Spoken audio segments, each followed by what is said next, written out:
الحمد لله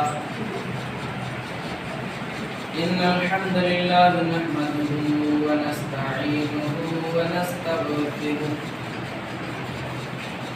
ونعوذ بالله من شرور أنفسنا ومن سيئات أعمالنا من يهده الله فلا مضل له ومن يضلله فلا هادي له وأشهد أن لا إله إلا الله وأشهد أن محمدا عبده ورسوله أما بعد يسألونك عن الخمر والميسر قل فيهما إثم كبير ومنافع للناس وإثمهما أكبر من نفعهما صدق الله العظيم.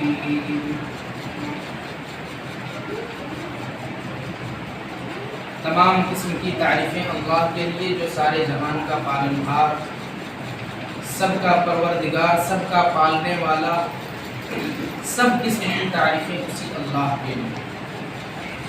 اور درود و سلام ہو سید الانبیاء امام الانبیاء رحمت للعالمین شفیع المذنبین سید الاولین والآخرین جناب سیدنا و مولانا محمد رسول اللہ صلی اللہ علیہ وسلم کے لیے.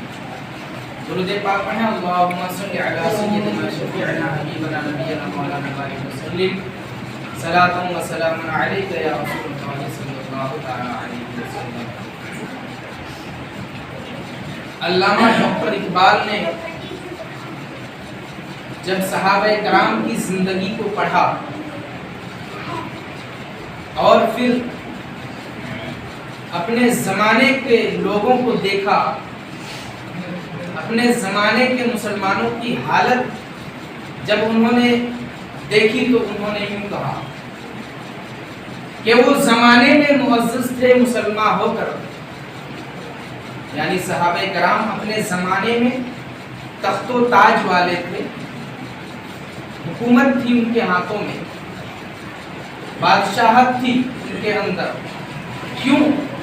وجہ کیا تھی؟ اتنے رتبے والے، اتنے بلند و بالا کیوں تھا وہ لوگ کیوں تھے؟ تو علامہ اقبال نے ان کو دو لائن میں ان کو اس طرح سما دیا کہ وہ زمانے میں معزز تھے مسلمان ہو کر، وہ زمانے میں معزز تھے مسلمان ہو کر، اور تم خار ہوئے تارک قرآن ہو کر. انہوں نے قرآن پر عمل کیا تو معزز ہو گئے، اور ہم نے قرآن کو چھوڑ دیا تو پھر ہماری حالت یہ ہو گئی. اسی کو علامہ اقبال نے ایک شعر کے اندر سما دیا جو کہ ابھی بھی چل رہا ہے اور آج بھی چلنے کے لائق ہے، بلکہ پہلے سے زیادہ. معزز سامعین کرام،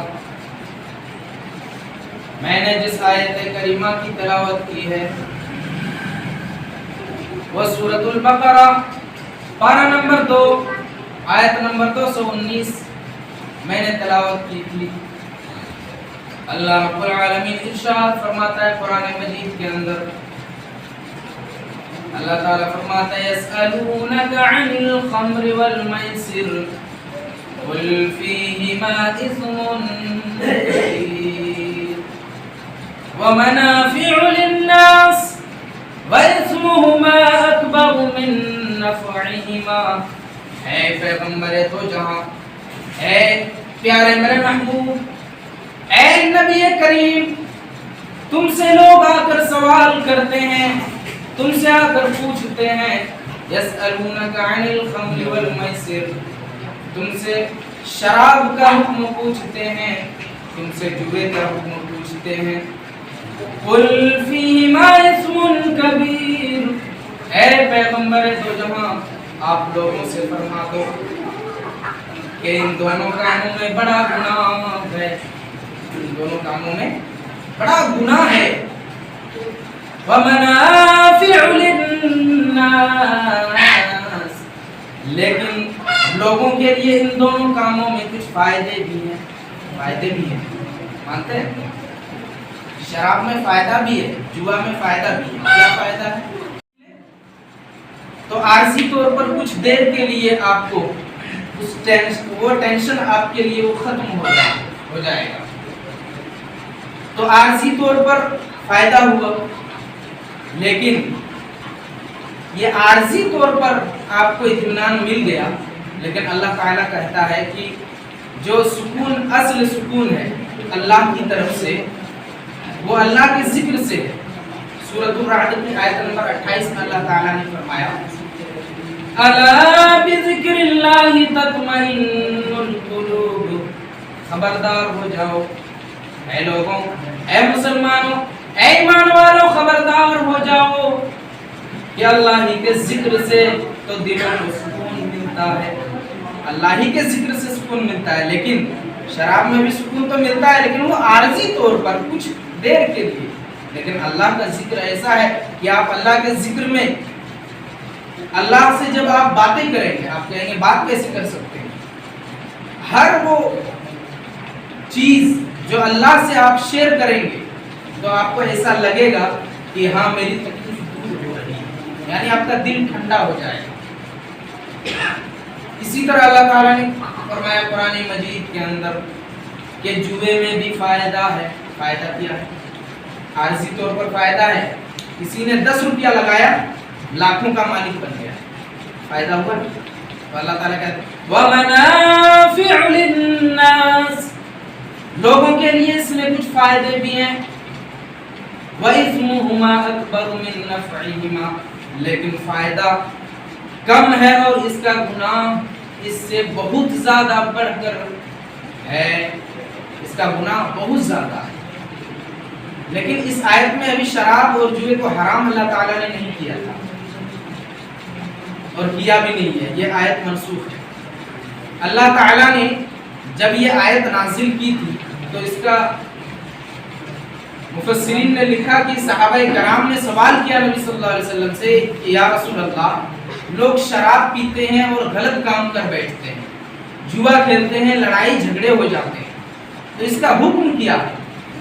تو چونکہ عرب والے اس کے عادی تھے، ہزاروں برس سے چلا آ رہا تھا شراب. کوئی مہمان آیا، کھانا کھلایا، پھر شراب پلایا، جس طرح ہم لوگ اپنے زمانے میں چائے پلاتے ہیں تو اس وقت شراب پلایا جاتا تھا، وہی مہمان نوازی تھی. تو نبی صلی اللہ علیہ وسلم سے جب سوال کیا تو اللہ تعالیٰ نے یہ آیت نازل فرمائی، لیکن حرام نہیں کیا. کہا کہ فائدہ تو ہے لیکن نقصان بھی ہے. نقصان یہ ہے انسان شراب پیتا ہے اور بڑے بڑے گناہ کر بیٹھتے ہیں، کسی کو قتل کر دیا، کسی کا سر پھوڑ دیا، کسی سے جھگڑا کیا. اسی طرح جوا کھیلتے ہوئے ایک دوسرے پہ غصہ ہو گیا، لڑائی ہو گئی، فساد ہوا. تو اللہ تعالیٰ نے کہا کہ اس میں گناہ بھی ہے، لیکن حرام نہیں کیا اللہ تعالیٰ نے شراب اور جوئے کو. پھر کچھ عرصے بعد اللہ تعالیٰ نے اور ایک آیت کریمہ نازل فرما دی، اور وہ سورۃ النساء کی آیت نمبر 43 ہے. اللہ رب العالمین نے قرآن مجید میں ارشاد فرمایا یا ایھا الذین آمنوا لا تقربوا الصلاة وانتم سکارى حتی تعلموا ما تقولون. اے ایمان والو، لا تقربوا الصلاة، تم نماز کے قریب بھی مت جانا. اس آیت کو اگر تھوڑا سا لیں گے تو نماز پڑھنا ہی باطل ہو جائے گا، کیونکہ یہاں کہہ رہا ہے اللہ تعالیٰ یا ایھا الذین آمنوا لا تقربوا الصلاة، اے ایمان والو نماز کے قریب بھی مت جانا، یعنی نماز روک رہا ہے. لیکن کیوں روک رہا ہے آگے پڑھنا پڑے گا. وَأَنْتُمْ سُكَارَى، جب تم نشے کی حالت میں رہو تو تم نماز کے قریب بھی نہ جانا. حَتَّى تَعْلَمُوا مَا تَقُولُونَ، یہاں تک کہ تم جو پڑھ رہے ہو، جو تم بول رہے ہو نماز میں، وہ تمہیں سمجھ میں آئے، تب جا کر نماز ادا کرنا. مفسرین نے لکھا کہ یہ کیوں یہ آیت کریمہ نازل ہوئی کہ ایک صحابی نے بعض احباب کو دعوت دی.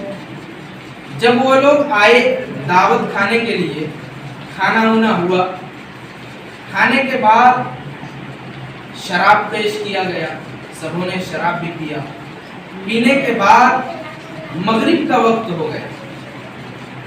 اب مغرب کا وقت جب ہو گیا ہے، اذان ہوئی، اذان ہونے کے بعد کسی ایک نے امامت کی، امام بنے ایک، باقی پیچھے۔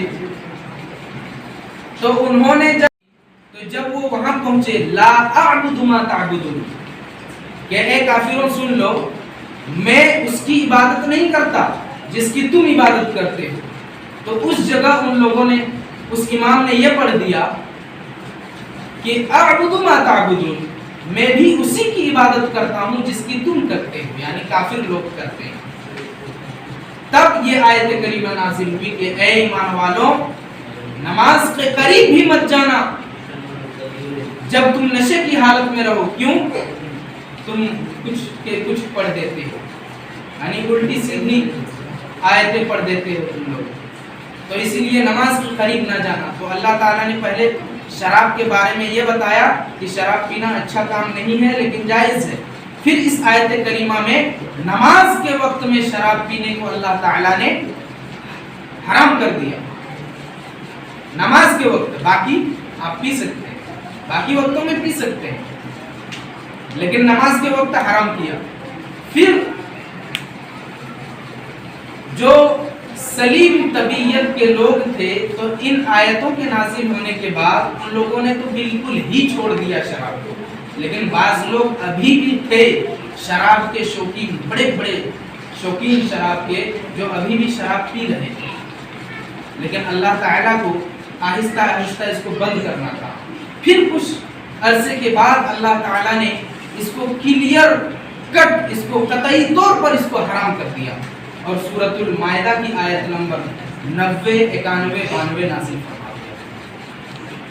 اللہ رب العالمین نے سورۃ المائدہ کے اندر ارشاد فرمایا، یا ایھا الذین آمنوا انما الخمر والمیسر والانصاب والازلام رجس من عمل الشیطان فاجتنبوه لعلکم تفلحون۔ اے ایمان والوں، بے شک یہ شراب، یہ جوا، یہ بت، یہ پانسے، سب کے سب حرام، سب کے سب ناپاک ہیں۔ رجس من عمل الشیطان، اور صرف ناپاک نہیں بلکہ شیطانی عمل بھی ہے، شیطانی کام ہے۔ من عمل الشیطان، من عمل الشیطان، شیطانی کاموں میں سے ہیں، شیطانی کام ہے اور ناپاک بھی ہے۔ فَاجْتَنِبُوهُ لَعَلَّكُمْ تُفْلِحُونَ، تو تم سب کے سب ہوشیار ہو جاؤ، بچ جاؤ، تاکہ تمہیں کامیابی ملے، تمہیں فلاح ملے۔ پھر اگلی آیت نازل فرمائی سمجھانے کے لیے، پہلے تو حرام قرار دیا اللہ تعالیٰ نے، پھر سمجھانے کے لیے اگلی آیت، بَيْنَكُمُ الْعَدَاوَةُ وَالْبَغْضَاءُ فِي الْخَمْرِ وَالْمَيْسِرِ، بے شک شیطان یہ چاہتا ہے، بے شک کون چاہتا ہے؟ شیطان یہ چاہتا ہے، انما یرید الشیطان، بے شک شیطان یہ چاہتا ہے، ان یوقع بینکم العداوۃ والبغضاء فی الخمر والمیسر، کہ جوے کے ذریعے سے، شراب کے ذریعے سے تمہارے درمیان، مسلمانوں کے درمیان، بھائی بھائی کے درمیان، باپ بیٹے کے درمیان، بھائی بہن کے درمیان، ماں بیٹے کے درمیان، میاں بیوی کے درمیان دشمنی، بغاوت، دشمنی پیدا کر دے، بغض پیدا کر دے، عداوت والبغضاء، دشمنی پیدا کر دے۔ شیطان چاہتا ہے کہ اس کے ذریعے شراب پلا کر، جوا کھلوا کر اس کو لڑوا دیں، دشمنی پیدا کروا دیں۔ ذکر اللہ، اور شیطان یہ چاہتا ہے کہ تم اللہ کے ذکر سے دور ہو جاؤ، شیطان یہ چاہتا ہے اللہ کے ذکر سے دور ہو جاؤ، کس کے ذریعے؟ شراب کے ذریعے اور جوے کے ذریعے۔ وَيَصُدَّكُمْ عَنْ ذِكْرِ اللَّهِ وَعَنِ الصَّلَاةِ، اور نماز سے بھی دور ہو جاؤ، یہ شیطان چاہتا ہے، نماز سے دور کرنا چاہتا ہے، اللہ کے ذکر و اذکار سے دور کرنا چاہتا ہے شیطان، کہ انسان کو، مسلمانوں کو، ایمان والوں کو شراب جوئے میں پھنسا کر اس کو اللہ کے ذکر و اذکار سے، نماز سے دور کر۔ پھر اللہ نے فرمایا فَهَلْ أَنْتُمْ مُنْتَهُونَ، تو تم سب کے سب کیا اب بھی نہیں مانو گے، اب بھی نہیں رکو گے کیا ان کاموں سے؟ جب یہ اللہ تعالیٰ نے کہہ دیا کہ اب بھی نہیں مانو گے، جو ماننے والے ہیں ٹھیک ہے، جو نہیں ماننے والے ہیں ان کے لیے اللہ نے کہا سن لو گے۔ پھر اس کی نیچے والی آیت نازل فرما دی اللہ تعالیٰ نے، کیا؟ اللہ تعالیٰ نے فرمایا وَأَطِيعُوا اللَّهَ وَأَطِيعُوا الرَّسُولَ فَاحْذَرُوا، اللہ کی اطاعت کرو، اللہ کی بات مانو، رسول اللہ کی بات مانو، اور جس سے اللہ رسول تم سے روک دے اس سے بچ جاؤ، ان سے بچ جاؤ۔ فَإِن تَوَلَّيْتُمْ، اور اگر تم نے بات نہ مانی اللہ رسول کی، فَاعْلَمُوا أَنَّمَا عَلَى رَسُولِنَا الْبَلَاغُ الْمُبِينُ، تو جان لو، پھر تم سب کے سب جان لو۔ وارننگ دے دیا اس آیت میں اللہ تعالیٰ نے، فَاعْلَمُوا أَنَّمَا عَلَى رَسُولِنَا الْبَلَاغُ الْمُبِينُ، سب کے سب جان لو کہ اللہ تعالیٰ نے نبیوں کی ذمہ داری نہیں دی ہے سوائے اس کے کہ وہ جو بات میں نے اس کو دی ہے، میں نے جو ان کی طرف وحی کی ہے وہ کھلی طور پر، اچھے طور پر، بالکل کھول کر، بغیر چھپائے، ظاہر کر کے اس کو تمام کے تمام لوگوں کو بتا دے۔ بس اتنی ہی ذمہ داری ہے نبیوں کی کہ وہ کھلی طور پر بات بتا دے۔ اب ماننے والا مانے نہ مانے، رسول کی کوئی ذمہ داری نہیں۔ رسول کی ذمہ داری اتنی تھی کہ وہ آپ کو اللہ کی بات پہنچا دیں گے، بس۔ اس لیے تو اللہ تعالیٰ نے پھر اور ایک آیت کریمہ نازل فرما دی ہے، سورۃ الدہر کی آیت نمبر 3، إِنَّا هَدَيْنَاهُ السَّبِيلَ إِمَّا شَاكِرًا وَإِمَّا كَفُورًا، بے شک ہم نے ہدایت کا راستہ کھول دیا ہے، کھول کر بیان کر دیا ہے، چاہو تو مانو، چاہو تو انکار کر دو، چاہو تو شکر گزار بن جاؤ، اور چاہو تو ناشکرا بن جاؤ۔ اللہ نے ہدایت کا راستہ کھول دیا ہے، چاہو تو مانو، چاہو تو نہ مانو، لیکن یہ مت سمجھیے کہ اللہ تعالیٰ کی باتوں پر اگر ہم نہیں چلیں گے، یہاں پر اللہ کے ساتھ کفر کریں گے، نبی کے ساتھ کفر کریں گے، تو اللہ تعالیٰ ہمیں آخرت میں چھوڑ دے گا۔ ایسی بات نہیں ہے، دنیا میں تو چھوڑ دے گا، دنیا میں آزادی ہے، قرآن میں کہہ دیا اللہ نے، دنیا میں آزادی ہے، مانو نہ مانو کوئی بات نہیں، اللہ نے ہدایت کو کھول دیا ہے، لیکن مرنے کے بعد آخرت میں تمہاری چمڑی ادھیڑ دوں گا، بس کلیئر بات۔ دنیا میں ماننا ہے نہ ماننا ہے اللہ تعالیٰ کوئی پکڑ نہیں کرے گا، لیکن مرنے کے بعد جان لو چمڑی ادھیڑ دوں گا، ایسے نہیں چھوڑنے والا۔ تو اللہ تعالیٰ نے ان آیتوں کو دھیرے دھیرے نازل فرمایا۔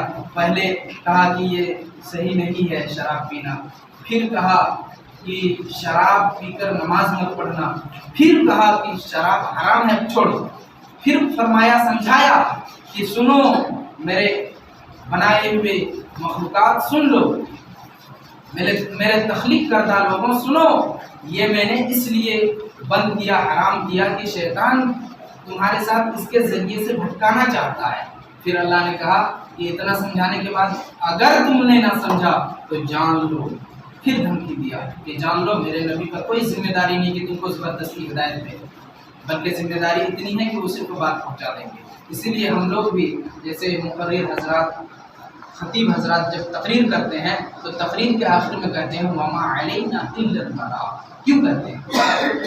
یہ اس لیے کہ ہمارا کام اتنا ہی تھا کہ آپ تک پہنچا دیں، عمل کرنا آپ کا کام ہے، بے عمل ہونا آپ کا کام ہے، ماننا آپ کا کام، نہ ماننا آپ کا کام، میری کوئی ذمہ داری نہیں۔ میں اپنی تقریر کو یہیں پر ختم کرتا ہوں۔ وآخر دعوانا الحمدللہ رب العالمین۔